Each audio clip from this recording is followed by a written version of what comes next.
Գյուրջան Կասկադ, հասանելի բնակարաններ 65 ամիս մարման ժամկետով։ Կանոնակարգ օրենքով ըստ էության մենք հարցեր չտանք, բայց մենք որոշենք հարցեր տանք, որովհետև այստեղ ամենամեխը, որ Պաշտպանության նախարարությունը ոչ միայն համակարծիքը այս վճարումների չափաբաժնին, այլ նաև քվոտավորման մասին է խոսվել, որը այսպես անհասկանալի մեր մոտ պատկեր է առաջացրել, պարոն Սարգսյան։ Ոնց է քվոտավորում, ինչ մեխանիզմով։ Խնդիր տեսնում եք հիմնական մայր օրենքի հետ սկսած, որտեղ բոլորը տեսնում են, ուզում եմ հասկանամ, այս փուլերը որ անցել են, ընդհանուր մինչև սահմանական դատարան, սահմանադրականության հետ հարցերի քննարկում եւ այլն։ Այստեղ էլ կան պետահրավերական հանձնաժողով, պաշտպանության հետ կապված խնդիրներ կան։ Դու հիմա այդ քվոտավորումից, եթե պետք է եւ որոշում ենք հարցերի փուլ ունենանք, փոխնախարար։ Պարոն Սարգսյան, խնդրում։ Շնորհակալություն։ Ես նախ մի հստակեցում, ես ներկայացնելու եմ ոչ միայն Պաշտպանության նախարարության, այլև կառավարության տեսակետը, եւ եթե դուք նշեցիք մի քանի հարցեր, նաեւ ես կփորձեմ հիմա տեսակետս հնչեցնելուց ինչ որ ձևով բարձրաբանեմ նաեւ կապված մայր օրենքի հետ հակասության, բնականաբար օրենքի նախագծի շրջանառության ընթացքում մասնակցում է ոչ միայն Պաշտպանության նախարարությունը, այլ նաև այլ գերատեսչություններ, որոնք նաև հանդիսանում են լիազոր մարմին տվյալ իրավական ակտի ընդունման, օրինակ Արտադրության նախարարությունը։ Այսինքն մայր օրենքի հետ կապված հակասությունը կամ ընդհանուր առմամբ կառավարության մեկ այլ մարմին ընդհանուր առմամբ կառավարությունը տվել է այս նախաձեռնությանը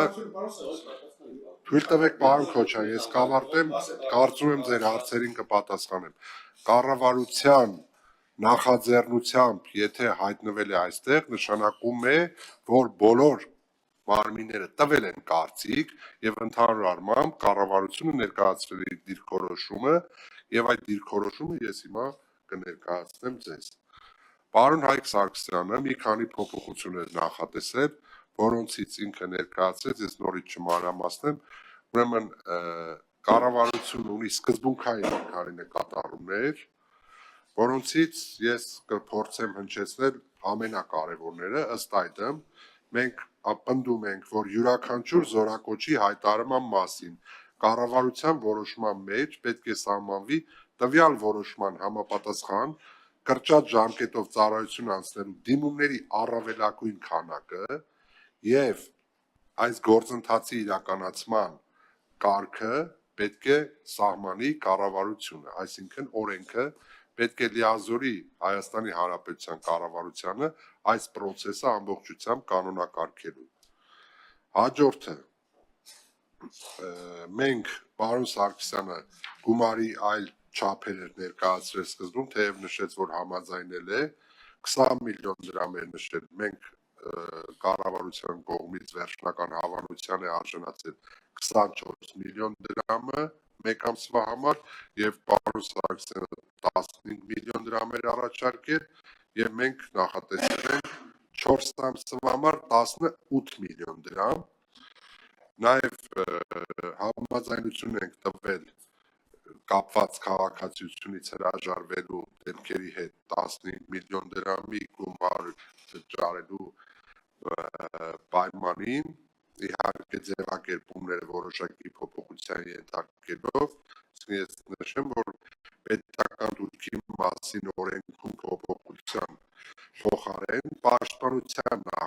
մասին օրենքում նախատեսել